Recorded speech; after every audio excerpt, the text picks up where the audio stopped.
சொல்லுகின்றார்.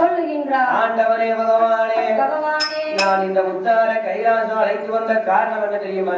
காரணம் என்ன? முன்னே ஒரு காலத்திலே நந்தி பகவான் முப்புராதியர்கள் 3 பேர்களையும் யாரையெல்லாம் நீலன் குமுதன் ஆதித்தன் என்று சொல்லப்பட்ட முப்பராதியர்கள் 3 பேர்களையும் ஆதிவள்ளி கைலாசம் அழைத்து வந்தார்.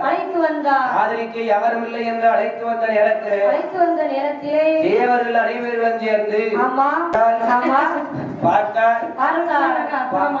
பார்வதியால் சொல்லுகின்றார். நந்தி பகவான் தாயில்லாத குழந்தைகளை கைலாசம் அழைத்து வர தேவர்கள் அனைவர்களும் என்ன இருந்தாலும் இவன் அரக்கியர்கள் பெற்ற குழந்தைதானே, அசுரர்களுக்கும் நாமளுக்கும் ஆகாதென்று குழந்தைய கைலாசத்துக்குள்ள விடாம திருப்பி விரட்டி அடிச்சிட்டாங்க. நந்தி பகவான் அத்துவான கானகத்தில அழகு குழந்தைகள் 3 பேர்களையும் வில்லுமரத்து அடியில விட்டு வந்திருக்கிறார்.